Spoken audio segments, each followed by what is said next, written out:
वृश्चिक लगन।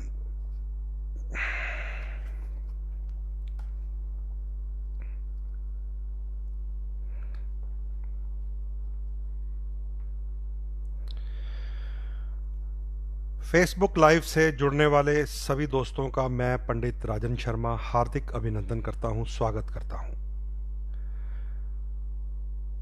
प्रिय मित्रों, हमारा टॉपिक आप जानते ही हैं, राहु और केतु की इस वर्ष की ट्रांजिट गोचर की चाल के अनुसार चल रहा है, जो कि 23 सितंबर के दिन राहु और केतु अपना राशि परिवर्तन करेंगे। डेढ़ वर्ष एक राशि में रहते हैं, उस पर चर्चा करेंगे। इससे पहले अपने अपने प्रोफाइल्स पे इसको शेयर करेंगे और फिर आपसे चर्चा शुरू करेंगे। तो क्यों ना पहले इसको आप भी शेयर कर लीजिए और मैं भी इसको अपनी दूसरी प्रोफाइल जो है उसका नाम है कुंडली स्कैनर्स, उस पे शेयर कर लूं। हाँ बिल्कुल ठीक है, सामने मेरे आ गया है। मैं अपने आप को लाइक भी कर दूं। हाँ, मैंने हार्ट से लाइक कर दिया है, लीजिए। ठीक है, तो ये तो हो गया एक शेयर कुंडली स्कैनर्स पर। एक शेयर और होगा मेरी तरफ से, वो होगा मेरे पेज पर। उसके लिए मुझे जाना पड़ता है अपने कंप्यूटर पे, डेस्कटॉप पे। तो जब तक आप भी शेयर कर लीजिए, अच्छा टाइम है आपके पास भी।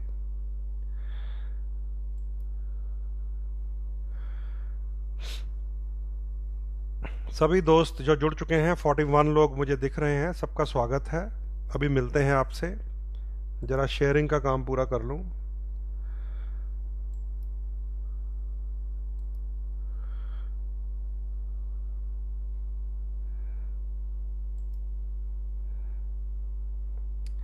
लीजिए, शेयर मैंने अपने पेज पे भी कर दिया है और अपने प्रोफाइल पे भी कर दिया है। और अच्छी बात है, आप लोगों की तरफ से भी मुझे 14-15 शेयर्स नज़र आ रहे हैं। बहुत बहुत शुक्रिया, बहुत बहुत धन्यवाद, आप सबका स्वागत है। तो हमारे साथ जुड़े हुए हैं गिरीश कुमार, शरण मेहता, एडवोकेट सुनील जी, पूनम शर्मा जी, गिरीश कुमार, सोहन राणा, मोहन दुग्गल और सनी वलराज, भार्गव साजन, राजेंद्र मरवाहा और अनीश सोबती, नितेश शर्मा, गुरुनाम सिंह, सुरजीत कांडा, चैतन्य सोनी, गुरमीत गिल एडवोकेट, और सबसे अब आए हैं अतुल दत्ता, सुदर्शन कुमार, मनु सोनी। सबका स्वागत है। गिरीश कुमार जी, राम राम। तो दोस्तों, हम जो चर्चा कर रहे हैं, आप लोग जो रोज़ लाइव में जुड़ते हैं और सुनते रहते हैं, वो सारा ज्ञान देने वाली ये पुस्तक है, ये ग्रंथ है। इसे प्रणाम करें। इसे भृगु महाराज की लेखनी कहते हैं, भृगु संहिता। सचिन गुप्ता, आपका भी स्वागत है। तो ये आपको उल्टा दिखाई दे रहा होगा, भृगु संहिता। तो ये वो महान ग्रंथ है जिसमें भूत, भविष्य और वर्तमान का ज्ञान महर्षि भृगु जी ने हमें दिया है। और ऐसा शानदार ज्ञान आप सब लोग इसके अनुभव ले चुके हैं। जब आप लाइव कॉलिंग करते हैं और आपके जो प्रश्न, आपकी जो कुंडली के ग्रहों की स्थिति जब मैच करती है, तो आप समझ लीजिए कि भृगु संहिता हमारे जीवन में ऋषि भृगु का एक अनुपम उपहार है। तो शत शत प्रणाम है ऐसे महान ग्रंथों को। ये हमारे वेदों के अंग हैं। ये जो ग्रंथ आपको मैं दिखा रहा हूँ, ये हमारे वेदों के अंग हैं। इसीलिए ज्योतिष शास्त्र को वेद का चक्षु कहा गया है। ऋषियों मुनियों ने कहा है कि अगर आप वेद पढ़ना चाहते हैं तो उसका चक्षु, उसकी आंख ज्योतिष है। ज्योतिष की जानकारी जिसको होगी वो वेद का ज्ञाता भी हो सकता है।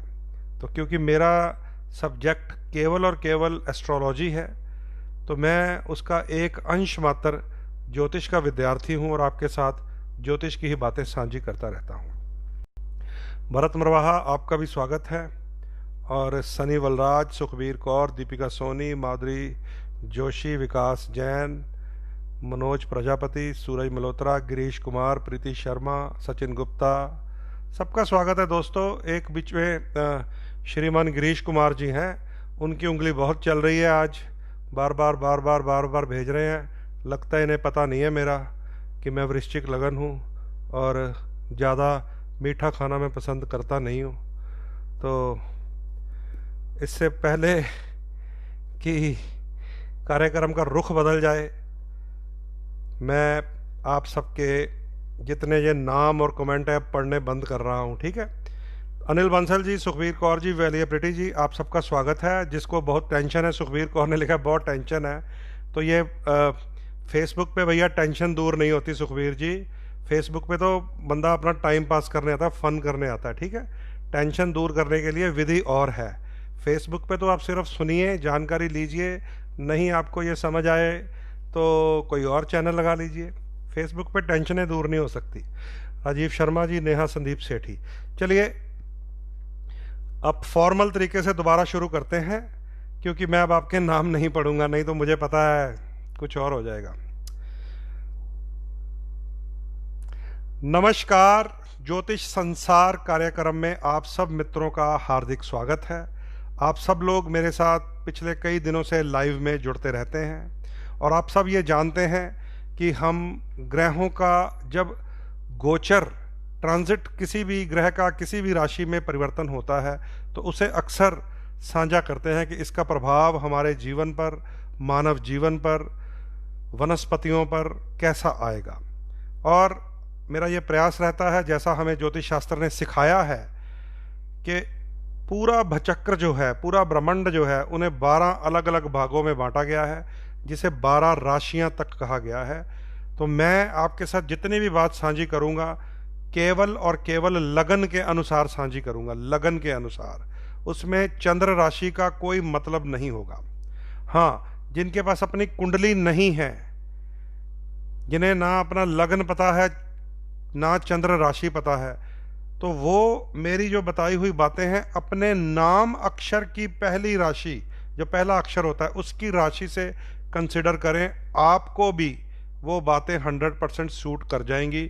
शर्त यह है कि आपके पास कुंडली नहीं होनी चाहिए, याद रख लीजिए, ठीक है। तो यहाँ पर जो भी मेरी तरफ से आपको सुनाई देगा वो जन्म लगन की थ्योरी है सारी, उसमें मैं कोई राशि नहीं बोलता। जिसके पास कुंडली नहीं है वो अपने नाम अक्षर से जो उनकी राशि बनती है उसके अनुसार सुनेंगे, तो उन्हें भी ये चीज़ें एकदम सटीक उनके जीवन में बैठती हुई नज़र आएंगी। उसका कारण होता है, उसका कारण यह है कि संयोग से जो भी हमारा नाम रखते हैं माता पिता, संयोग से, वो संयोग नहीं होता, वो ग्रह की चाल होती है, वो ब्रह्मांड की आवाज़ होती है, वो कुदरत की वाणी होती है, वो गुरुओं के शब्द से निकली हुई वाणी होती है। वहाँ से भी हमें अक्षर मिल जाता है। तो हम चाहे गुरुओं के शब्द के निकली हुई वाणी का अक्षर प्रयोग करें, या वैसे माता पिता, दादा दादी, नानी, मामा मामी प्यार से बुआ नाम रख देती है जब बच्चा होता है। तो वो जब बच्चा होता है उसकी खुशी इतनी होती है, कुंडली वुंडली बाद में लोग सूझती है, पहले नाम रख देते हैं जिसका सबसे ज़्यादा प्यारा होता है, फिर उसको गुड़ती दे देते हैं जीभ के ऊपर। कई बार शरारती बंदों की गुड़ती मिल जाती है, मेरे जैसों की, फिर वो सारी उम्र माँ बाप को तंग करते रहते हैं। वो कहते पंडा जी ने गुड़ती दी थी।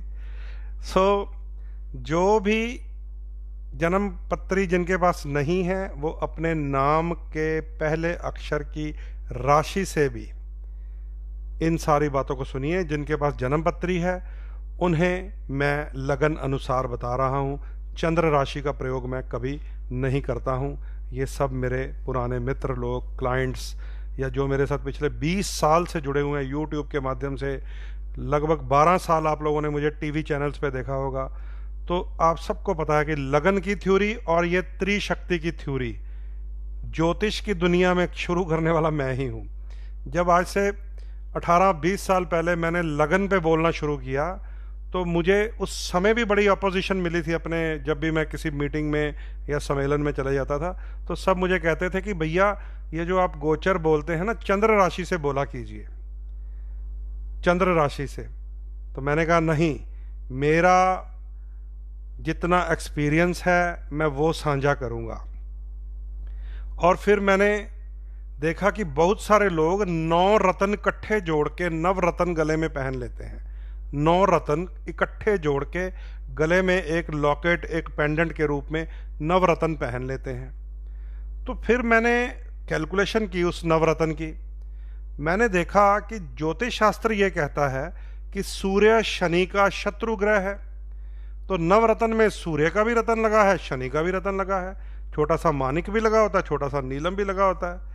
मैंने कहा ये क्या घमासान हो रहा है। फिर मैंने देखा कि उसमें राहु का गोमेद भी लगा है, गुरु का पुखराज भी लगा है, जबकि ज्योतिष शास्त्र ये कह रहा है कि बृहस्पति और राहु मिल गए तो गुरु चंडाल दोष हो जाएगा। तो मैंने सोचा ये क्या हो क्या रहा है, ये नवरत्न में गुरु चंडाल दोष भी लोग पहन रहे हैं, शनि का नीलम लगा होता है, मंगल का मूंगा, अंगारक दोष बन जाएगा, अंगारक दोष भी पहन रहे हैं, जिसे चोट लगती है, सर के ऊपर टांके लग गए थे एक साहब के परसों के लाइव में, आपने सुना होगा। तो फिर मैंने उसको कैलकुलेट करना शुरू किया कि ये पूरी एक फॉल्स थ्योरी, एक फेक थ्योरी पे चल रहे हैं हम लोग, कि अगर सारे के सारे गले में पहन लेने या रिमोट कंट्रोल की तरह, टाइम बॉम्ब की तरह, तो फिर ज्योतिषी से पूछने की जरूरत ही क्या है भैया। फिर तो आपके पास सारे रत्न हैं, ज्वेलर के पास मिल जाएंगे, उसको बोल दो सोने या चांदी में ठोक दे, मूंगे के साथ नीलम लगा दे, मंगल शनि का दोष बन जाएगा, शुक्र का उसमें ओपल लगा होता है, साथ में राहु, राहु शुक्र का लक्ष्मी चंडाल दोष बन जाता है, बुध का उसमें पन्ना लगा होता है, इधर केतु का लसनिया, बुध केतु के दोष से बुध जड़ दोष बन जाता है। तो फिर मैंने उसके ऊपर भी फिर थोड़ी स्टडी की। मैंने बहुत सारे उन लोगों को मिला जिन लोगों के गले में ये टाइम बॉम्ब के रूप में पहना हुआ था ये नवरत्न लॉकेट, और फिर मैंने उनकी कुंडली की दशाएं पढ़ी। और जब मैंने देखा कि शत्रु ग्रह जो होता है कुंडली का, उसकी जब दशा का पीरियड आया, 2 महीने 4 महीने अंतर दशा प्रत्यंतर दशा, तो मैंने उनसे पूछा कि ये वाला पीरियड कैसा निकला। उन्होंने कहा जी खराब निकला, बीमारी भी हुई, कर्जा भी हुआ, शत्रु भी बने। तो मैंने कहा जो आपके नवरत्न में ये लगा हुआ ना, छठे घर का स्वामी, उसने किया है। कईयों की मृत्यु हुई, उनके गले में नवरत्न लॉकेट था, तो उनके परिवार के लोगों से मैं मिला, तो वो पता चला कि अष्टम भाव में जो राशि आती है ना, राशि, उसका स्वामी होता है मृत्यु का कारक। दूसरे भाव में, 7वें में, 8वें में ये मृत्यु कारक हो जाते हैं। और कईयों के बहुत लीगल प्रॉब्लम्स आई, कईयों के अवांछित खर्चे हुए, तो मैंने उनकी कुंडली कैलकुलेट की कि भैया आपने पहना हुआ है नवरत्न, और जब ये दशा आई ना 12वें घर की, जिसको कहते हैं खर्चा, हानि, जेल, तो उस पीरियड में ये सब कुछ हुआ है। इसका मतलब ये बहुत सारे लोगों की, पहले मैंने कुंडलियाँ पढ़ी, बहुत सारे लोगों के साथ मैं मिला, डिस्कशंस हुई, क्योंकि तब मैं टीवी चैनल में बैठता था, मेरे पास रोज रोज रोज लोग आते थे। तो फिर एक कैलकुलेशन निकाली कि नवरत्न लॉकेट एक टाइम बॉम्ब है गले में लटका हुआ। जब भी त्रिक स्थान के स्वामी की दशा का टाइम आया, बॉम्ब ब्लास्ट करेगा। जब भी छठे घर के स्वामी की दशा आई, रोग शत्रु कर्जा देगी। जब भी 12वें घर के स्वामी की दशा आई, गले में पहना हुआ आप ही का लॉकेट आपको कोर्ट कचहरी थाने ले जाएगा। और जब 8वें घर की दशा आती है स्वामी ग्रह की, तो यही आपका लॉकेट आपके लिए मुसीबत पैदा कर देता है। तो मैंने भैया फिर नवरत्न लॉकेट को नमस्कार बुलाई, और मैंने कहा ये सारी फॉल्स थ्योरी है, अगेंस्ट एस्ट्रोलॉजी है, ज्योतिष शास्त्र के नियमों के ही विपरीत है। क्योंकि शास्त्र बोलता है देव श्रेणी के ग्रह दैत्य श्रेणी के ग्रहों के साथ आपस में टकराव रखते हैं, और आपने देव और दैत्य सारे गले में पहने हुए हैं, साथ में राहु केतु के छाया के गोमेद और लसनिया भी लगा रखा है। तो बिल्कुल फॉल्स थ्योरी है। फिर और रिसर्च के ऊपर निकलना शुरू हो गए कि अब जो रत्नों की थ्योरी है वो है क्या। फिर ज्योतिष को पढ़ा, उसमें यह नजर आया कि जो लगन पंचम नवम है, उसे ज्योतिष में ब्रह्मा विष्णु महेश की संज्ञा दी हुई है, उसे लक्ष्मी सरस्वती और माँ कालिका का रूप बताया हुआ है। उसे सुख समृद्धि देने वाला, उसे संतान गृहस्थी पत्नी देने वाला और उसे भाग्य देने वाला भाव कहा है। क्योंकि पंचम भाव होगा तो संतान होगी, संतान तभी होगी जब पत्नी होगी। सुख मिलेगा क्योंकि भाग्य जागृत होगा, और नेम फेम मिलेगा अगर लगन मजबूत हो। तो ये सारी थ्योरी की स्टडी करके फिर ये 3 स्टोन की थ्योरी ये आपके भाई की निकाली हुई है। आज पूरे वर्ल्ड में त्रिशक्ति लॉकेट अलग अलग लोग बना रहे हैं, बेच रहे हैं, मैं नेट पे देख रहा होता हूँ। लेकिन नवरत्न इससे पहले लोग पहनते थे, उसे मैंने फॉल्स थ्योरी को निगलेक्ट करके ये आज से 20 साल पहले का रिसर्च का लॉकेट है आपके पास, जिसको कहा जाता है लगन पंचम नवम को मजबूत करो। और फिर इसके साथ कई भ्रांतियां थी कि अगर लगन का स्वामी छठे में हो, 8वें में हो, 12वें में हो तो क्या करें, रतन पहने या ना पहने। फिर उसके ऊपर काम किया कि लगन का स्वामी अगर छठे या 8वें या 12वें घर में हुआ तो लग्नेश वीक होता है।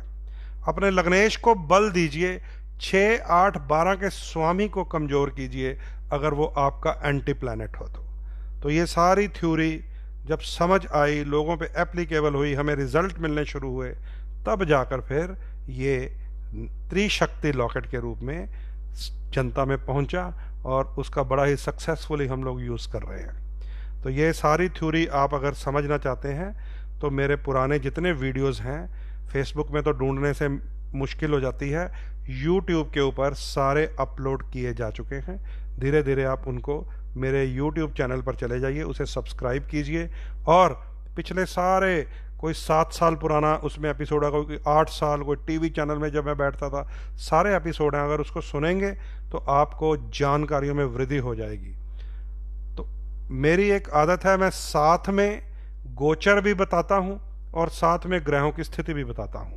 ऐसा ही आपको मेरे सारे पुराने वीडियोस में भी मिल जाएगा।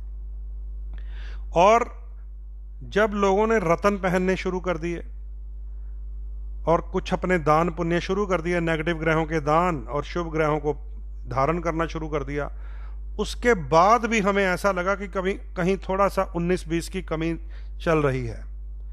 फिर रिसर्च की उसके ऊपर, फिर ये देखा कि ये जितने हम रतन, लॉकेट या कुछ भी दान पुण्य करने लग जाते हैं, अपने शुभ ग्रहों को तेज करने के लिए उनके मंत्र यंत्र रखने लग जाते हैं घर में, ये क्यों नहीं असर करते, इनके ऊपर कोई साइड इफेक्ट है।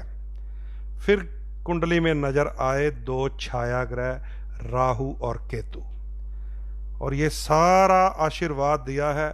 ये जो आपको अभी मैंने ग्रंथ दिखाया था, महाराज भृगु संहिता, भृगु महाराज का ये ग्रंथ है, ये सारा आशीर्वाद इस महान ग्रंथ का, इस महान वैदिक ग्रंथ का दिया हुआ है कि 2 छाया ग्रह जब तक अपना बुरा प्रभाव नहीं छोड़ते या उन्हें आप ट्यून नहीं कर पाए, तब तक ये हमारे रतन, हमारे पाठ पूजा, हमारे दान एक छोटे से छुपे हुए साइड इफेक्ट में चल रहे होते हैं। तो फिर हम उसके पीछे पड़ गए भैया।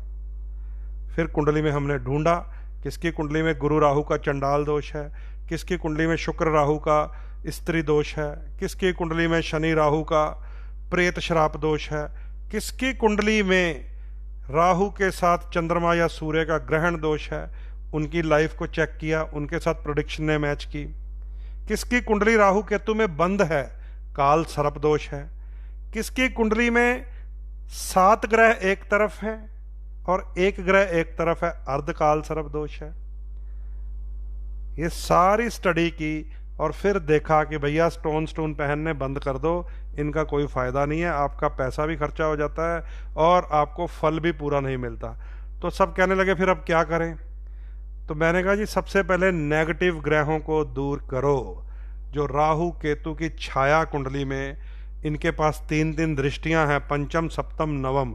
जिस भाव को देख लेते हैं, जिस राशि को देख लेते हैं, जिस ग्रह को देख लेते हैं, उसमें भी अपनी जहर फूंक देते हैं, और जिस घर में बैठे होते हैं उसमें भी अपना दुष्प्रभाव छोड़ देते हैं। राहु का जो स्टोन है ना, जिसको गोमेद कहते हैं, उसका इंग्लिश नाम गूगल कीजिए, वो है हेसोनाइट। और उस हेसोनाइट का मीनिंग क्या है वो भी गूगल कीजिए, वो कहेगा हेसोनाइट बना है हिस वर्ड से।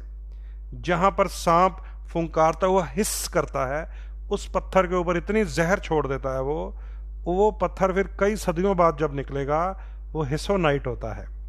अब जहर फूंका हुआ पत्थर होता है हिसोनाइट, जिसको हम लोग गोमेद कहते हैं। और मैं देखता रहता हूँ गोमेद पहनकर लोग घूम रहे हैं, या लहसुनिया केतु का होता है वो पहनकर घूम रहे हैं। तो बिल्कुल इस थ्योरी से मैं निकला, राहु केतु के गोमेद और लहसुनिये लोगों के उतरवाए, उन्हें राहु केतु की शांतियां करवाई, उन्हें ट्यून करना सिखाया कि इनको कैसे ठीक करो। आप जितने भी मेरे मित्र मेरे पास आएंगे, मैं किसी भी ग्रह की शक्ति को नष्ट नहीं करवाता उपाय से, किसी भी ग्रह की, क्योंकि हमारे शरीर में 9 के 9 ग्रह हैं, राहु भी है।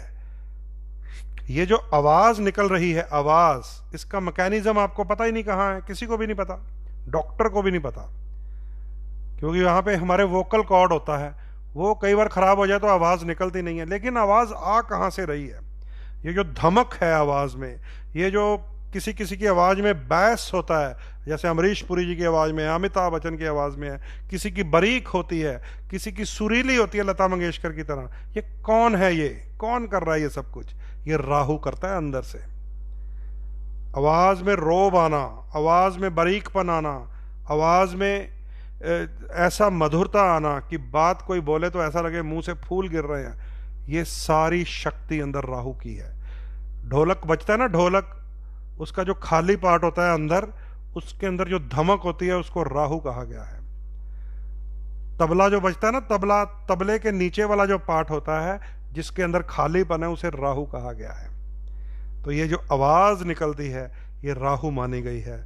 इसलिए मेरी जितनी भी रेमेडीज आप दोस्त यहाँ से सुनते हैं, या पर्सनली आके मुझसे मिलते हैं, या व्हाट्सएप से मेरे से आप कंसल्टेंसी लेते हैं, उसमें कोई भी ग्रह मैं नष्ट नहीं करवाता।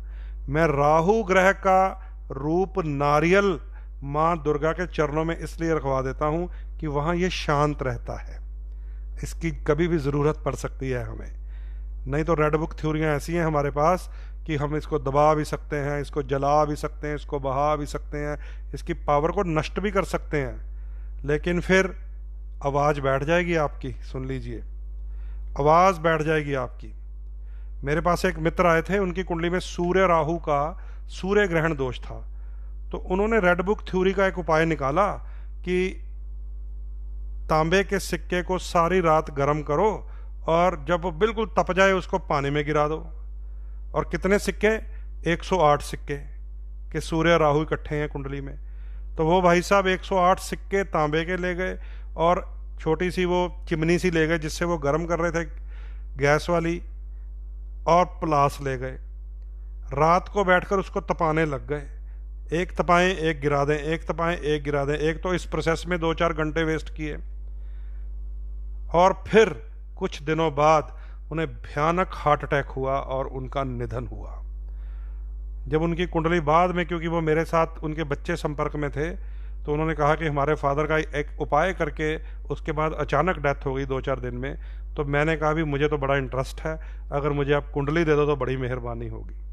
तो मैंने देखा सिंह लगन की कुंडली थी, सिंह लगन की कुंडली, जिसका स्वामी ही तांबा होता है, जिसका स्वामी ही सूर्य होता है। और रेड बुक थ्योरी में सूर्य को जला जला कर पानी में गिरा दिया, जला जला कर पानी में गिरा दिया, तो ग्रहण टूटने की बजाय आयु ही खत्म कर गया। तो ऐसी थ्योरियां मैंने देखी। फिर मैंने कहा कि बचा करो ऐसे उपायों से, किसी भी ग्रह की शक्ति को नष्ट मत करो।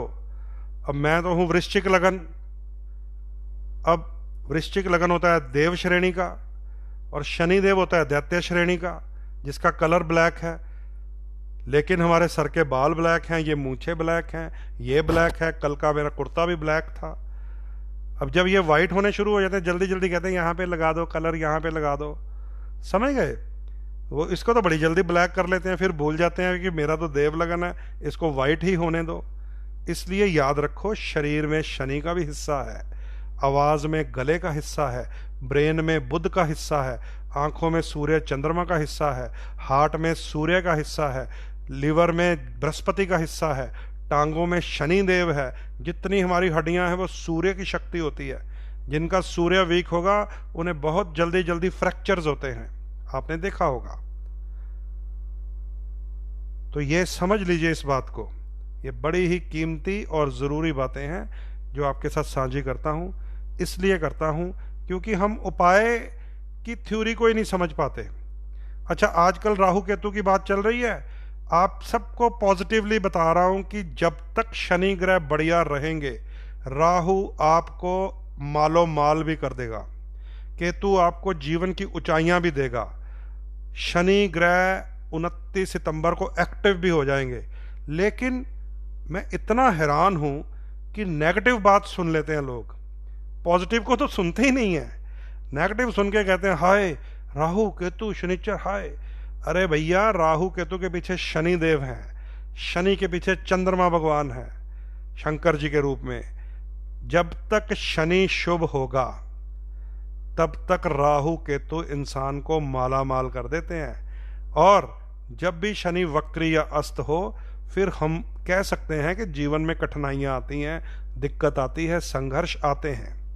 और अब मैं ऐसी ऐसी कुंडलियां कलेक्ट कर रहा हूं जिसमें राहु की 18 साल की महादशा में लोग अरबोंपति बने हैं, वो कुंडलियां कलेक्ट कर रहा हूं। और जिस दिन मेरी कलेक्शन में 10-20 कुंडलियां हो गई, फिर मैं आपको उन बिजनेसमैन्स, उन पॉलिटिशियंस, उन फिल्म स्टार्स के नाम बताऊंगा, डेट ऑफ बर्थ बताऊंगा, और यहाँ पे एक बोर्ड बना के कुंडली बनाऊंगा, और किसी ग्रह की दशा को नहीं बताऊंगा, आपको बताऊंगा सन इतने से लेकर इतने तक राहु आया था, इसने सफलता की वो ऊंचाइयां देखी, उन सब के नाम भी आप लोग जानते हैं, और आपको पता भी चल जाएगा कि उन सालों में इसने कितनी कंपनियां बनाई, कितना राइज हुआ, कितने शेयर निकाले, कितनी फिल्में निकली इसकी, कितनी हिट हुई, कि कौन सा पॉलिटिशियन उन सालों में सीएम बना, पीएम बना जब राहु की दशाएं चल रही थी। मैं आपको बताऊंगा, मैं अभी कलेक्शन कर रहा हूँ, क्योंकि मुझे आप लोगों के दिल से ये डर निकालना है कि ये राहु केतु शनि नुकसान करते हैं। बिल्कुल कोई ग्रह नुकसान नहीं करता। सबसे ज़्यादा नुकसान करने पे आ जाए तो चंद्रमा कर देता है, जिसकी तरफ आप लोग देखते भी नहीं हो।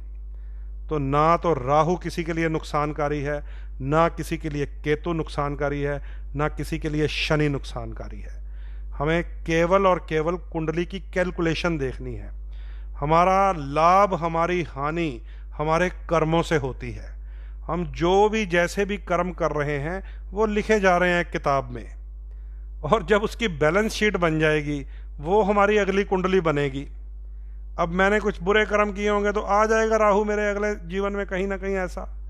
तो या पूर्व जन्म में जो हमने लोगों ने किया हुआ है, इस जन्म में हमारी कुंडली में आया हुआ है। तो कोई ग्रह नेगेटिव नहीं है। आप लोग राहु केतु का टॉपिक सुन रहे हैं, उसकी पॉजिटिविटी समझ लीजिए। जब जब शनि शुभ होते हैं, राहु इंसान को माला माल बना देता है।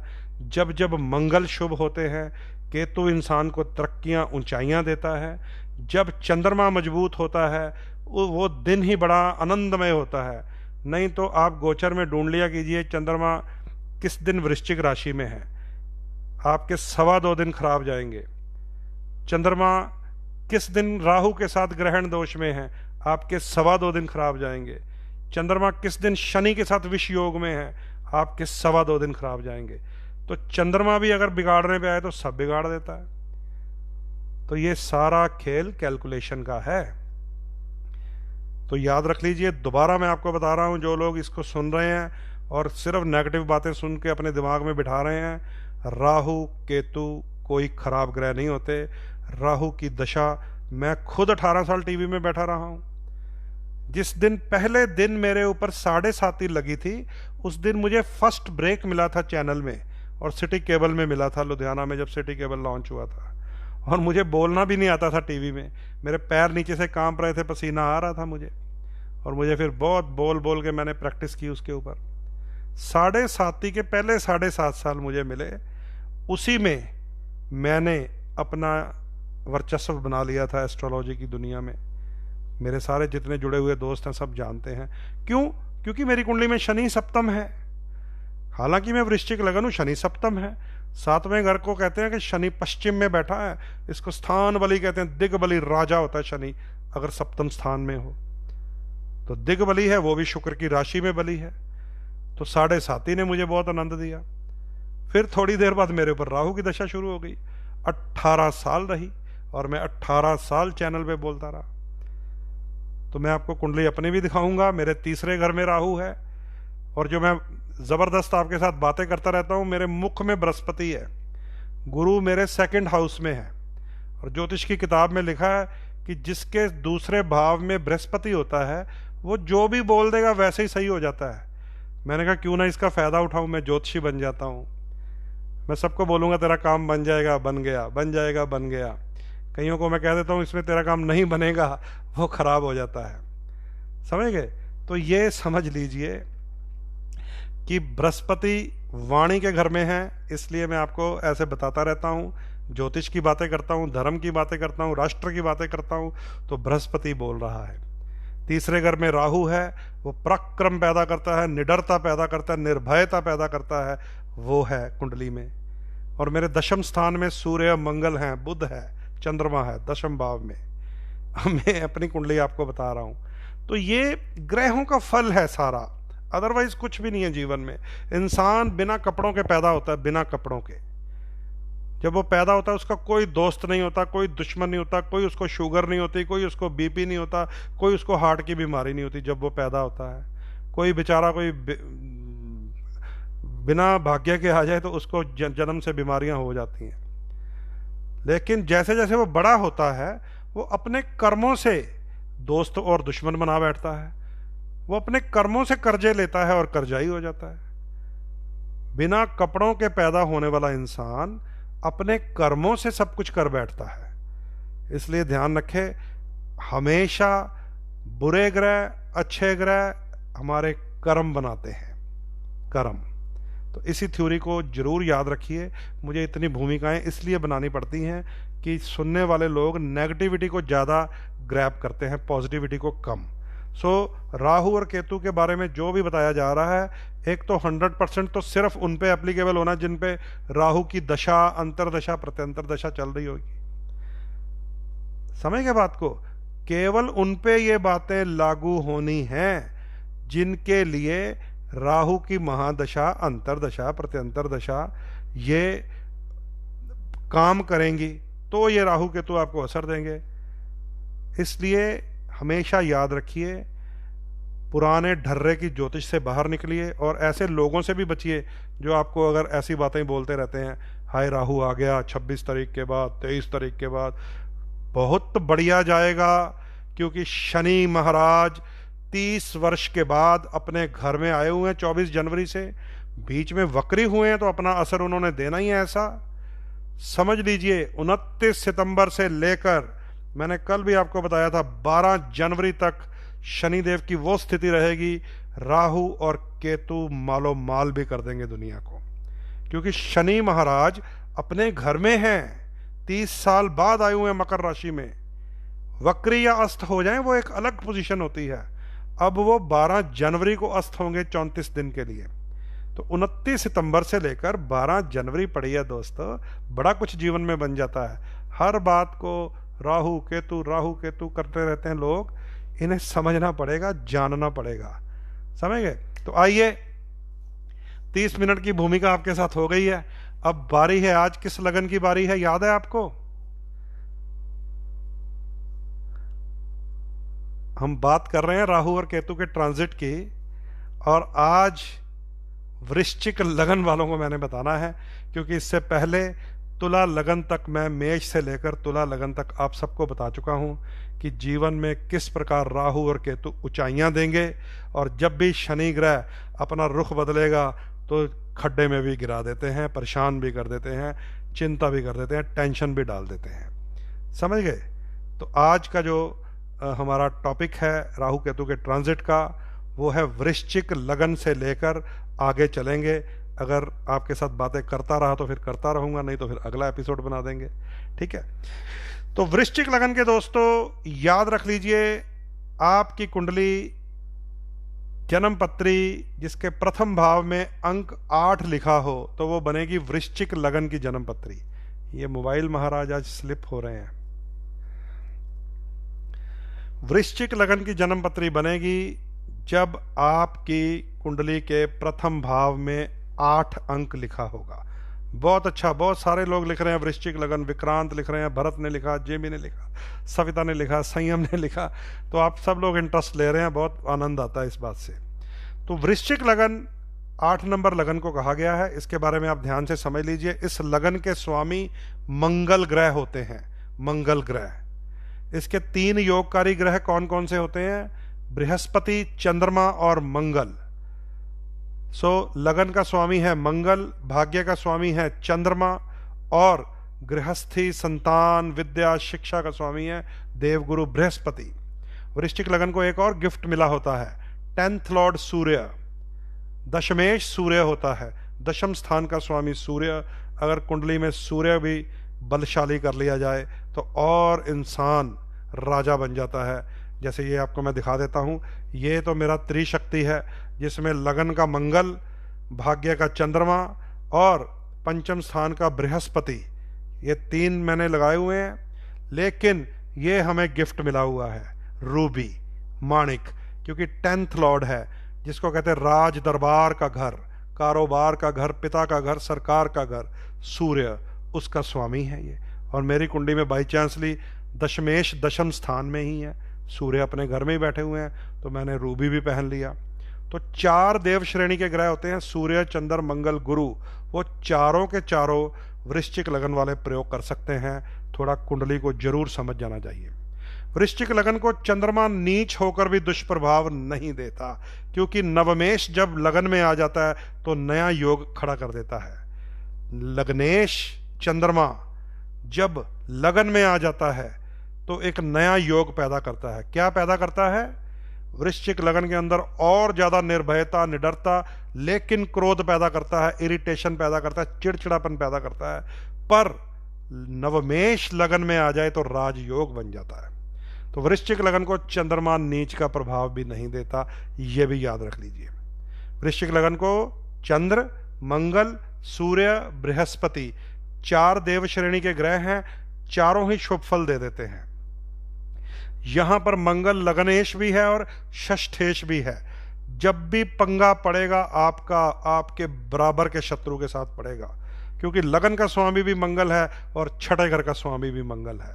लेकिन अगर आप बजरंगबली की भक्ति करेंगे, हनुमान जी के भक्त बन जाएंगे, और मूंगा, जो ये मैंने ये देखिए इधर मूंगा पहना हुआ है, इधर देखिए लाल धागे बांधे हुए हैं, ये इसमें भी एक मूंगा है।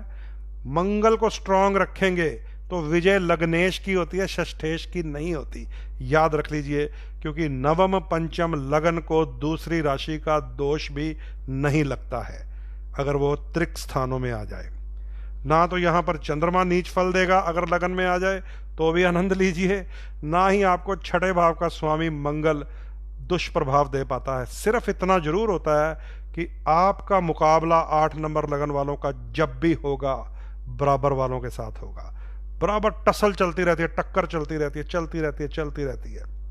और एक आपको गुण बता देता हूं वृश्चिक लगन वालों का।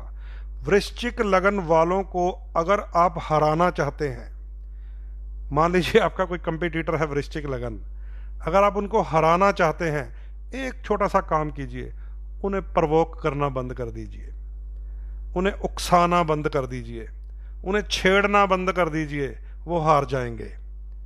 क्योंकि वृश्चिक लगन वाले किसी के उकसावे में आकर खड़े हो जाते हैं, किसी के छेड़ने में आकर छाती तान कर फिर खड़े हो जाते हैं।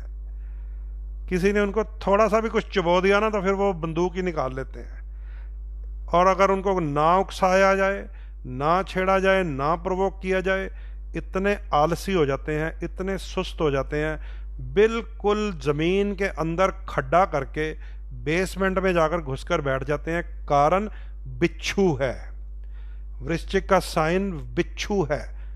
बिच्छू कौन है आप समझते हैं ना? या तो शांति से जमीन के अंदर बहुत मिट्टी निकाल निकाल के पेड़ की खोड़ के अंदर घुस जाएगा, जमीन के नीचे घुस जाएगा, किसी को कुछ नहीं कहेगा। लेकिन जरा सा छेड़ दो, जरा सा छेड़ दो भैया। 2 तरह के वृश्चिक लगन होते हैं मैंने देखा है। एक वो जो मौके पर ही उत्तर दे देते हैं, एक वो जो खाते रहते हैं गालियां, खाते रहते हैं, निकालता जा दोस्त निकालता जा। आज तेरा वक्त है, जिस दिन मेरा वक्त आ गया तो बताऊंगा मैं क्या होता है। तो दो तरह के वृश्चिक लगन की क्वालिटीज हैं। एक वो जो मौके के ऊपर मेरी तरह साथ में ब्लॉक कर देता हूं मैं, एक वो जो गालियां खाता रहता है, खाता रहता है, खाता रहता है, और तब तक छेड़ता नहीं है जब तक लोहा लाल ना हो जाए। समझ गए? तो ये याद रख लीजिए, वृश्चिक लगन वालों के साथ निभाना, वृश्चिक लगन वालों के साथ दोस्तियां करना, वृश्चिक लगन वालों के साथ शादियां करना बहुत खतरनाक है। पहले ही मैं बता देता हूं आपको, बहुत खतरनाक है। इनके साथ ना निभती है, ना बनती है, ना चलती है, टूटती भी नहीं है, टूटती भी नहीं है, क्योंकि जिसके ऊपर ये लट्टू हो जाए उसे छोड़ते भी नहीं है, उसे जीने भी नहीं देते। समझ गए? उसको कहते हैं मेरे according, my rules, I am the king. ये चलता है उनके साथ, ना छोड़ते हैं ना जीने देते हैं। ये कहानी है वृश्चिक लगन वालों की। और आपके साथ आज वृश्चिक लगन की बात करूंगा। चलिए, वृश्चिक लगन वालों को मैं बता देता हूं, राहु आपके 7वें घर में जाएंगे और केतु आपके लगन में जाएंगे, क्योंकि 8 नंबर राशि में केतु आ रहे हैं, आपके लगन में ही आ रहे हैं, और 7 नंबर राशि में राहु आ रहे हैं, आपके सप्तम स्थान में आ रहे हैं। तो सप्तम स्थान और लगन में राहु और केतु का डेरा रहेगा 1.5 साल। सप्तम स्थान में राहु का और लगन में केतु का डेरा रहेगा 1.5 साल। अब ध्यान से समझ लीजिए, लगन है 8 नंबर राशि, एक्स्ट्रा हीटर लगा होता है, और उसमें चलागा केतु और भी गर्म ग्रह, डबल रॉड वाला हीटर बन जाएंगे। अब डबल रॉड वाला हीटर, ध्यान से सुन लीजिए, वृश्चिक लगन वाले 8 नंबर राशि उनके लगन में होती है हीटर, अब केतु वहां पहुंच जाएगा डबल रॉड वाला हीटर, यानी कि मोस्ट इरिटेटेड नेचर बनेगी, मोस्ट इरिटेटेड नेचर। और सारा नजला किस पे गिरेगा? 7वें घर में राहु है, जिसको जीवन साथी का, पति का, पत्नी का स्थान कहते हैं। तो सारा क्रोध सप्तम स्थान के ऊपर जाना है। हालांकि मेरा अपना ही है, मेरी मैडम भी सुन रही होगी अपने मोबाइल में, तो वो कहेगी अब खतरनाक काम टाइम शुरू हो गया। तो लेकिन इसके पॉजिटिव साइड समझ लीजिए, जब शनि ग्रह बढ़िया फल देंगे तो यही लगन का राहु और सप्तम का लगन का केतु और सप्तम का राहु आपके जीवन में आनंद भरेगा। कारण जब शनि बढ़िया 29 सितंबर से लेकर 12 जनवरी तक रहने हैं, तो उसी जीवन साथी से ही आपको सहारा मिलना है, उसी पत्नी या पति या पार्टनर या ज्वाइंट पार्टनर या वेंचर बिजनेस से आपको सहारा मिलना है। याद रख लीजिए, अगर आप 8 नंबर लगन हैं, जब तक शनि खड़े हैं अपनी पीठ आपके साथ टिकाकर, तब तक यही राहु आपको आपके पार्टनर से ही लाभ दिलाएगा। इस बात को नोट करके रख लीजिए। यही राहु सप्तम भाव में बड़े बड़े ज्वाइंट वेंचर्स पैदा करेगा, जिससे बड़ी बड़ी कमाइयां कर सकते हैं आप, क्योंकि 7th हाउस को भी बिजनेस का हाउस कहा गया है। उसको कहा गया कि डेली सोर्सेज ऑफ इनकम। 10वें घर को तो ठोस व्यापार कहा जाता है, 6ठे घर को नौकरी कहा जाता है, लेकिन 7वें घर को भी कहा जाता है डेली सोर्स ऑफ इनकम, कि रोज उठना, रोज क्लाइंट ढूंढना, रोज कमाना। तो वृश्चिक लगन वालों, आपके लिए शनि ग्रह के कारण, जब तक शनि अपने मकर राशि में शुभ प्रभाव देंगे वो फायदा, उसके बाद 2.5 साल फिर अपनी कुंभ राशि में चले जाएंगे वो फायदा। तो यहां पर शनि ग्रह की चाल से राहु आपको और आपके जीवन साथी को, आपकी पत्नी को, आपके पति को, सबको पूर्ण लाभ देगा, पूर्ण लाभ। अब आइए केतु की तरफ चले जाते हैं, क्योंकि राहु केतु शनि के साथ जुड़े हुए हैं, मंगल के साथ जुड़े हुए हैं। तो लगन में केतु, समझ लीजिए आपके छत के ऊपर भी ध्वजा लग सकती है, आपकी गाड़ी के ऊपर भी ध्वजा लग सकती है, अगर आपका जीवन राजनीतिक है, क्योंकि लगन में केतु आ गया है। पॉलिटिक्स में ध्वजा का सबसे बड़ा महत्व है, ध्वजा का। बहुत सारे एस्ट्रोलॉजर के पास जाते हैं पॉलिटिशियंस, मेरे पास बहुत मित्र आते हैं, पंडित जी गड्डी ਨੂੰ ਝੰਡੀ कदों लगेगी, ये पूछते रहते गड्डी ਨੂੰ ਝੰਡੀ कदों लगेगी। पर जब झंडी की बात आती है तो फिर मुझे केतु ढूंढना पड़ता है। तो वृश्चिक लगन में ध्यान से समझ लीजिए, केतु का वास 1.5 साल रहना है। अगर आप केतु को ट्यून करना समझ जाएं तो आपके घर के ऊपर भी झंडी लगेगी, आपकी गाड़ी के ऊपर भी झंडी लगेगी। अगर राजनीति में अगर ना भी हुए आप लोग, तो आपके व्यापार में तरक्की होगी, उन्नति होगी, विकास होगा, नाम, यश, इज्जत, पैसा बनेगा, क्योंकि लगन में ही भगवान ने ध्वजा लगा दी है। और कल मैंने आपको ध्वजा की वैल्यू बताई थी कि पहले केतु की ध्वजा आती है, फिर बृहस्पति आता है। पहले निशान साहब का झंडा आएगा, फिर नीचे गुरु ग्रंथ साहब जी आएंगे। पहले गुंबद के ऊपर हनुमान जी की ध्वजा चढ़ती है, फिर नीचे श्रीमद् रामायण और गीता का पाठ किया जाता है। तो इतनी अधिक वैल्यू है लगन में बैठे हुए केतु की और सप्तम में बैठे हुए राहु की। लेकिन इनकी वैल्यू तभी तक है जब तक कुंडली में मंगल बढ़िया हो, शनि बढ़िया हो और चंद्रमा बढ़िया हो। खुदा ना खास्ता किसी के सप्तम भाव में राहु हो, कुंडली में शनि खराब हो, तो ऑपरेशन होता है पेट का, तलाक होते हैं, जीवन साथी के ऊपर शक की संभावना होती है। जब यह नेगेटिव हो जाए, मैं तब की बातें कर रहा हूं, ठीक है। जब भी शनि नेगेटिव हो गया, 7वें घर में अगर राहु किसी भी लगन में, किसी भी राशि में, क्योंकि अभी तो वृश्चिक की बात कर रहे हैं, तो मैं बता रहा हूं जीवन साथी के साथ मतभेद पैदा हो जाता है, पार्टनर्स के साथ ब्रेक हो जाते हैं, बड़े बड़े बिजनेस टूट जाते हैं अगर सप्तम भाव में राहु हो और उधर शनि वक्री या अस्त हो, या आपके जन्म के समय आपकी कुंडली में ऐसा हो। ऐसे ही लगन में केतु जहां इंसान को ऊंचाई देता है, तरक्की देता है, कमाई देता है, राजनीति के क्षेत्र में, समाज के क्षेत्र में, व्यापार के क्षेत्र में लगन में केतु है भाई। भगवान की ध्वजा आपके लगन में लगी हुई है। लेकिन कुजावत केतु होता है, याद रखिए, मंगल जैसा केतु होता है, शनिवत राहु होता है, राहु शनि जैसा, केतु मंगल जैसा। अगर कुंडली में मंगल खराब हो तो यही झंडा केतु आपके सर में फंस जाता है फिर, और इंसान को इरिटेटेड नेचर बनाता है, दो दो सोचता है, उसको कहते हैं दोगला इंसान, डबल उसकी सोच हो जाती है फिर। और कभी मैं इधर जाऊं, कभी मैं इधर जाऊं, कोई काम पूरा नहीं कर पाता जिसके लगन में खराब केतु हो। केतु कैसे खराब होता है? कुजावत केतु।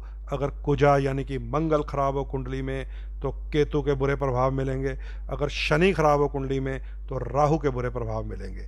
लेकिन जब शनि ठीक हो कुंडली में, मंगल बजरंगबली की भक्ति से आप ठीक कर लो, तो यही केतु नाम, यश, इज्जत, तरक्की देता है, और यही राहु बड़े बड़े ज्वाइंट वेंचर से आपको खूब फायदे देता है। तो दोस्तों याद रख लीजिए, ये राहु सप्तम भाव में अगर तलाक करवा सकता है तो ज्वाइंट वेंचर्स भी करवा सकता है। अगर ऑपरेशन करवाता है शरीर का तो इंटेस्टाइन स्ट्रॉन्ग भी कर सकता है।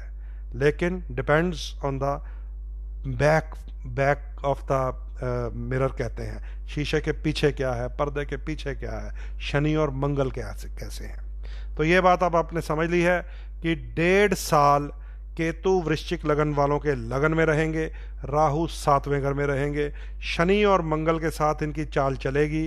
अगर ये आपको तरक्की दे सकते हैं, ऊंचाई दे सकते हैं, तो बिल्कुल उस तरक्की को ज़मीन पर गिरा भी सकते हैं। सप्तम भाव में राहु अगर जीवन साथी से, जॉइंट वेंचर से, पार्टनर से फ़ायदा दे सकता है तो उनके साथ तलाक और अलगाव भी करवा सकता है। आपको केवल पीछे देखते रहना है।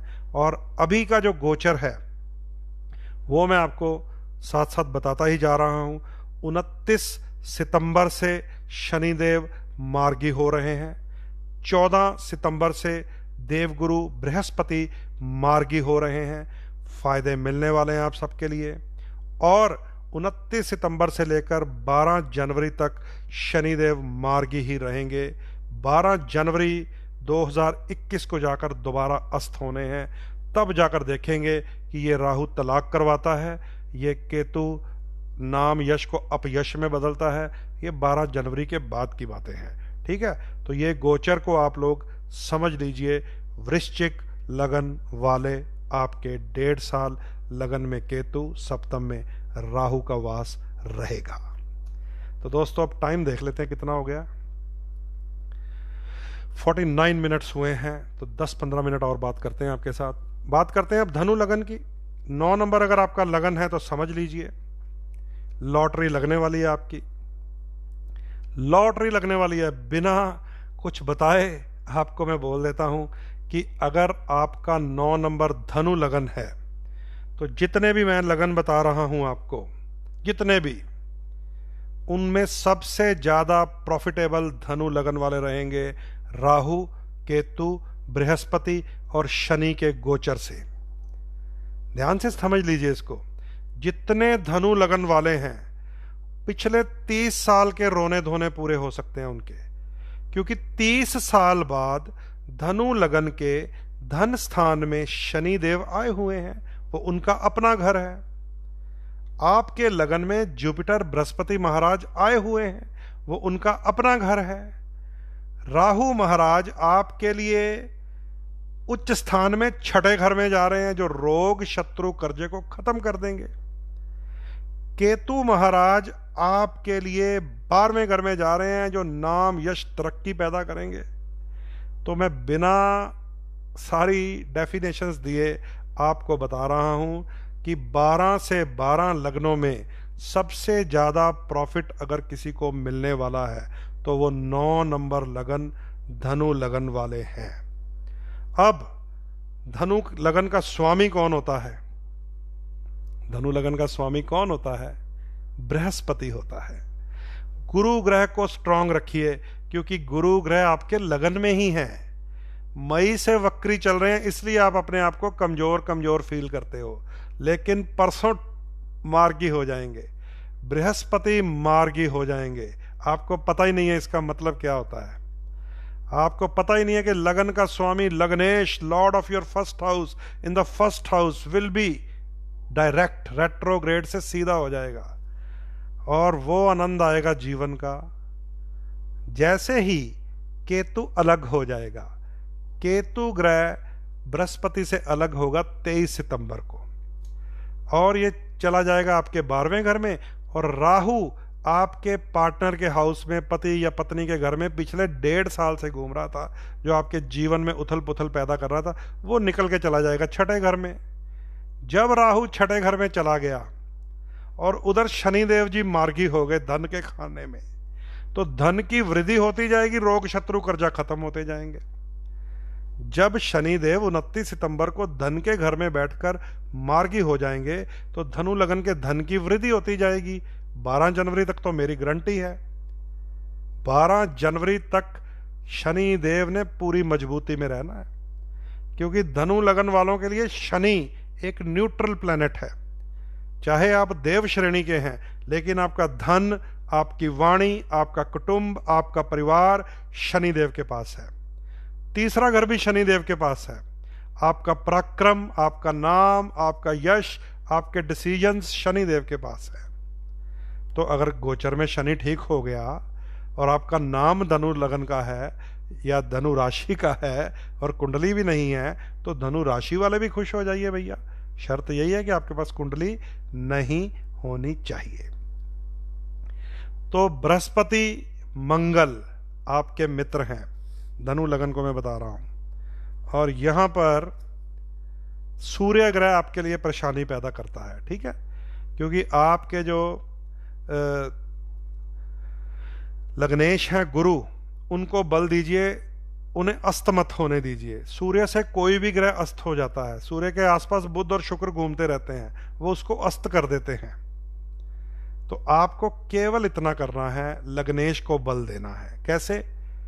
गुरुवार का व्रत कीजिए, विष्णु भगवान जी की भक्ति कीजिए, पीपल की सेवा कीजिए, पीले कपड़े पहनिए, केसर का तिलक लगाइए, हल्दी वाला दूध पीजिए, और टॉवल पीला रखिए अपना। ये याद रख लीजिए, जितने लगन वालों को मैं कलर थेरेपी बताता हूं, अपने फेवर के कलर का टॉवल जरूर रखा करो, क्योंकि जिस कलर से आप सुबह अपनी बॉडी को साफ कर लेते हैं, वो कलर की ऑरा घूमती है फिर हमारे साथ सारा दिन। कईयों के घरों से मैं नीले टॉवल निकाल कर आता हूं, कईयों के घरों से मैंने ब्राउन टॉवल्स निकलवाए हैं। एक बार एक होटल का मुझे वास्तु करने का अवसर मिल गया, बहुत शानदार होटल है, नाम नहीं ले सकता मैं स्क्रीन पे। तो उस होटल में उनके टॉवल का कलर रॉयल ब्लू था। ठीक है, वास्तु मैंने चेक किया, काफ़ी चीज़ें लोग आजकल वास्तु से ही बनाते हैं, कुछ चीज़ें, उनका स्विमिंग पूल ठीक करवाया मैंने। लेकिन जब उनके मैनेजर से मैंने ये पूछा कि आपके क्लाइंट्स जो फीडबैक देते हैं वो कैसा होता है, वो कहता है यार बिल्कुल असंतुष्ट से जाते हैं यहाँ से, हालांकि हम लोग उनकी सेवा बहुत करते हैं अपने गेस्ट की। तो मैं फिर उनके एक एक रूम में घुसा, मैंने वहाँ देखा कोई वास्तु का दोष ना हो। होटल में वास्तु का दोष होता ही है, क्योंकि एक तरफ अगर सही बनेंगे तो दूसरी तरफ सेम डायमेंशन उल्टी बनी होती है। एक तरफ अगर बाथरूम सही जगह होगा साउथ वेस्ट में, तो दूसरी तरफ ईशान कोण में आ जाता है। इसलिए होटलों में हमें वास्तु का पूर्ण वास्तु यंत्र लगाना पड़ता है, ताकि आप जितनी मर्जी गलत बनाए जाएं कंस्ट्रक्शंस, आपके सेंटर में पिरामिड लगा के पूर्ण वास्तु यंत्र दिया जाता है कि वहाँ पे एनर्जी ठीक रहेगी। लेकिन जब जब मैं उनके बाथरूम चेक करता था कंपास लगा लगा कर, तो मेरा ध्यान उनके शीशे, उनके जो टैप्स और टब्स की तरफ नहीं जाता था, टॉवल की तरफ जाता था। मैं 2, 3, 4, 5, 8, 10 रूम्स में गया, हर रूम्स में रॉयल ब्लू कलर के टॉवल थे।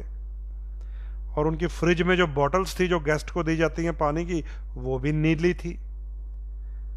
तो मैं ऑफिस में गया और उनके जो हमारे अंकल ही हैं, वैसे तो बॉस हैं जो, अंकल को मैंने बोला कि अंकल जितना मर्जी वास्तु ठीक करवा लो, मेरे से चाहे फ्री में करवा लो, मैं भतीजा हूँ, किसी को पैसे दे के करवा लो, लेकिन ठीक नहीं होगा आपका वास्तु। कहते क्यों? मैंने कहा आपके टॉवल रॉयल ब्लू कलर के हैं, जब गेस्ट बाथ लेता है ना, स्नान करता है, तो नीले कपड़े से, नीले तौलिए से वो अपना शरीर घुमा लेता है। बस नीले तौलिए से फिर उसने शरीर घुमाया और राहु की औरा आई, फिर आपके साथ नाराजगियां शुरू हो जाती हैं। तो याद रख लीजिए, जब भी मैं आपको आपके फेवर के 3-3 कलर बता रहा होता हूं, तो वो जो फेवर के कलर होते हैं उनमें से जो मोस्ट फेवरेबल आपका प्लेनेट हो, कुंडली में ढूंढ लिया कीजिए, जो बड़ा स्ट्रांग होके बैठा हो, उसका टॉवल जरूर रखा कीजिए। इसीलिए धनु लगन के साथ मेरी बात चल रही है, येलो कलर का टॉवल यूज किया कीजिए, जो आपके लगन का भी स्वामी है, आपके सुख स्थान का भी स्वामी है। चौथे भाव का स्वामी बृहस्पति है आपके, बृहस्पति आपके सुख स्थान का भी स्वामी है। तो आपको येलो टॉवल यूज करेंगे, मां का सुख मिलेगा, बड़े बड़े घर, बड़े बड़े गाड़ियों का, वाहन का सुख मिलेगा, लगन मजबूत हो जाएगा। केसर का तिलक लगा लेंगे, पीला रिस्ट बैंड बांध लेंगे, येलो टी शर्ट पहन लेंगे, येलो कुर्ता पहन लेंगे, जो भी आप करेंगे, तो बृहस्पति को बल दीजिए।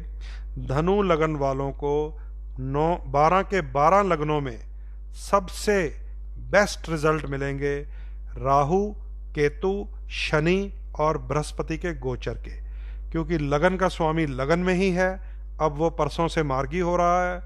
धन का स्वामी धन में ही है, 29 सितंबर से मार्गी हो जाएगा। राहु ग्रह उच्च राशि में, छठे घर में, रोग, शत्रु, कर्जे, लेने देने जितने भी हैं सारे आप बराबर कर लोगे। और केतु ग्रह 12वें घर में आपके लिए जीवन की तरक्कियां देगा, ऊंचाइयां देगा। ये मैं गोचर की बात बता रहा हूं।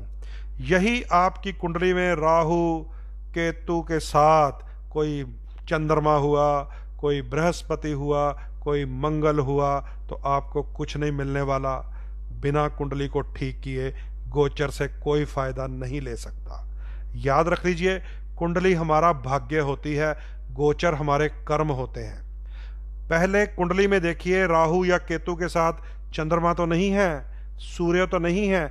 ये चंद्र ग्रहण वाली कुंडलियों वाले सबसे ज्यादा परेशान होते हैं, जिनकी कुंडलियों में सूर्य और चंद्रमा राहु या केतु के साथ हो। सबसे पहले खासकर चंद्रमा, क्योंकि वो हर 2.25 दिन बाद मूड स्विंग कर देता है। जिनका चंद्र राहु या केतु के साथ हो, वो हर 2.25 दिन बाद अलग मूड के होते हैं। कभी बहुत हंस रहे होते हैं, 2.25 दिन बाद बहुत खींचे पड़े होते हैं, क्योंकि चंद्र 2.25 दिन बाद घूम जाता है। इसलिए जितना गोचर से मैं लाभ लेने का आपको तरीका, फॉर्मूला बता रहा हूं, वो तब मिलेगा जब आपकी बेसिक कुंडली को आप लोग नियंत्रण में कर लेंगे। क्योंकि बेसिक कुंडली होती है हमारा भाग्य, हमारे कर्म का फल पूर्व जन्म के, वो हमारा भाग्य लिखा होता है गणेश जी ने, चित्रगुप्त ने उनको सारी रिपोर्टें दी होती हैं। तो बेसिक कुंडली में अगर राहु या केतु के साथ कोई भी ग्रह है तो समझ लीजिए गोचर से फिर आप लाभ नहीं ले सकते। इसलिए पहले बेसिक कुंडली को ठीक कीजिए, फिर राहु केतु शनि मंगल सूर्य चंद्र बुध शुक्र आपको फायदा दे सकते हैं, वो गोचर का काम होता है। तो दोस्तों धनु लगन को मैं बहुत समझ लो मैं एक मुबारकबाद देना चाहता हूं कि आपके धन की भी वृद्धि होगी, आपके रोग शत्रु कर्जे का नाश होगा, आपके लगन यानी कि नाम यश की तरक्की होगी। तरीका आपको पंडित राजन शर्मा पर्सनली भी बता देंगे अगर आप व्हाट्सएप कर देंगे 9872065786 पे। यानी कि colour therapy, James therapy, donation therapy, ये सारी यूज़ करनी है और दूर रहना है बेसिक कुंडली वाले राहु से, रॉयल ब्लू कलर से। ठीक है, गुरु ग्रह के भक्त बन जाइए, विष्णु भगवान के भक्त बन जाइए। ओम नमो भगवते वासुदेवाय इस मंत्र का जाप कीजिए।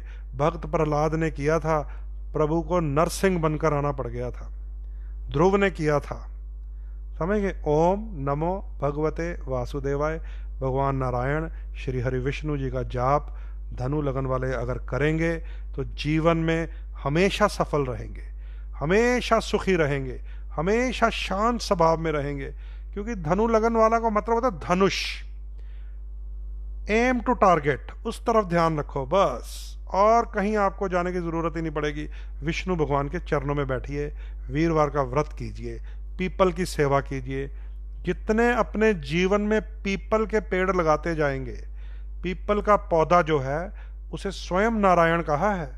गीता का आप जब वचन सुनेंगे कृष्ण भगवान का तो उन्होंने कहा मैं पेड़ों में वृक्षों में मैं पीपल हूं, और इससे बड़ा हम क्या करें, इससे बड़ा हम आपको क्या ज्ञान दें। जब भगवान ने स्वयं कह दिया कि मैं वृक्षों में पीपल हूं तो वो नारायण का रूप है।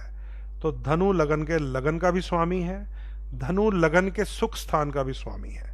तो धनु लगन वालों को राहु केतु बृहस्पति और शनि से सर्वाधिक लाभ मिलेंगे। आपको सारे विधियां कैसे मिलेंगे कैसे नहीं मिलेंगे मेरे पिछले लाइव में भी पड़ी हुई हैं, पर्सनली भी मैं आपको बताता रहता हूं जो लोग मेरे साथ कंसल्टेंसी लेते हैं। ठीक है, तो दोस्तों ये था धनु लगन वालों का सारा success formula from Rahu Ketu and Saturn. So 12 जनवरी तक आनंद लीजिए, मौज कीजिए। 12 जनवरी से लेकर 15 फरवरी तक शनिदेव जी अस्त होने हैं, पहले ही मैं बता देता हूँ।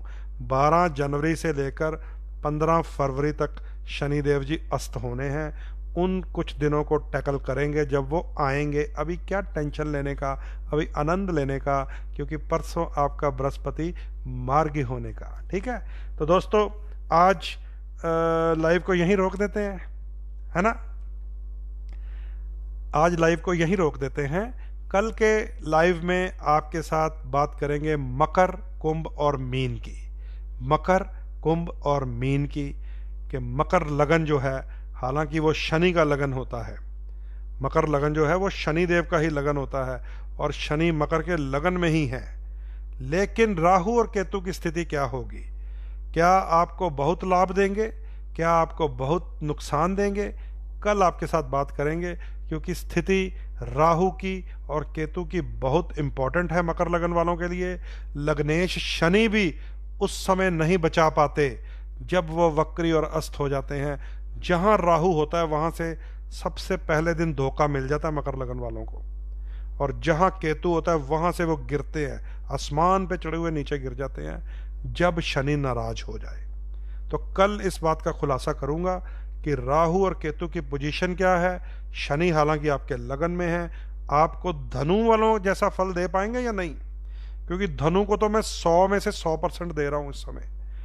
लेकिन कल शनि देव के स्वयं के लगन मकर की बात करेंगे और बताएंगे 100 में से आपको कितने % मिलेंगे। ठीक है दोस्तों, अब मुझे इजाज़त दीजिए। आप सब लोगों के नीचे बड़े कमेंट्स आ रहे हैं, बहुत चीज़ें आप लिख रहे हैं। कोई आपके जनरल क्वेश्चंस होंगे उसका मैं कमेंट लाइन में आंसर कर दूंगा। अगर आपके कोई पर्सनल क्वेश्चंस होंगे तो वो आपको प्रोफेशनल कंसल्टेंसी के लिए आप मेरे व्हाट्सएप नंबर में चले जाइए 9872065786 वहाँ पे आपको सारी प्रोफेशनल कंसल्टेंसी मिल जाएगी कि कौन से ग्रह को स्ट्रॉन्ग करें, कौन से को शांत करें, कौन से को ट्यून करें, किसके स्टोन पहने, किसके दान करें, किसका मंत्र पढ़ें, किसका घर में यंत्र रखें। तो कल मकर लगन के साथ डिस्कशन करेंगे। आज आप सबसे मैं विदा ले रहा हूँ। नीचे आप सबके कमेंट आ रहे हैं। सनी बलराज ने लिख दिया ऑलवेज लव यू गुरुजी। शरण मेहता ने लिख दिया थैंक यू। और चलिए आप लिखते ही रहेंगे, मुझे पता है, मुझे जाने नहीं देंगे, है ना, मुझे उलझा लेंगे अपनी बातों में। मैं नहीं उलझूंगा, मैं जा रहा हूँ। ठीक है, बहुत बहुत शुक्रिया। आप लिखते रहिए, मैं इसको आराम से पढ़ लूँगा, है ना। मैं कौन सा सोता हूँ, मैं भी 1:30-2 बजे तक व्हाट्सएप पे और फेसबुक पे ही रहता हूँ, और ख़ासकर ढूंढता रहता हूँ कोई नेगेटिव कमेंट है तो उसको ब्लॉक करता हूँ। ठीक है, तो आप लोगों के अच्छे अच्छे कमेंट्स मेरे अंदर और भी एनर्जी भरते हैं, ताकि मैं और भी इसका रिसर्च करूँ। और सबको प्रणाम करना चाहिए भृगु महाराज के ग्रंथ को, भृगु संहिता को, जिसमें एक एक शब्द ऐसा लिखा हुआ है, एक एक लाइन ऐसी लिखी हुई है जो हमारे जीवन के साथ मैच करती है, एक एक शब्द। क्योंकि मैंने तो इसको 5000 बार पढ़ लिया है, 5000 बार, फिर भी जब गोचर मैंने देखना होता है तो मैं एक बार जरूर प्रणाम करता हूँ भृगु महाराज को। तो अब भी प्रणाम करता हूँ भृगु महाराज को। आप लोग भी प्रणाम कीजिए भृगु महाराज को, क्योंकि भृगु महाराज ने ही ज्योतिष शास्त्र की रचना की थी भगवान विष्णु की छाती पे चरण प्रहार करने के बाद। चलिए कल मिलेंगे दोस्तों, मकर लगन वालों के साथ कल वार्तालाप करेंगे। इजाजत दीजिए, नमस्कार, जय श्री राम, सत श्री अकाल।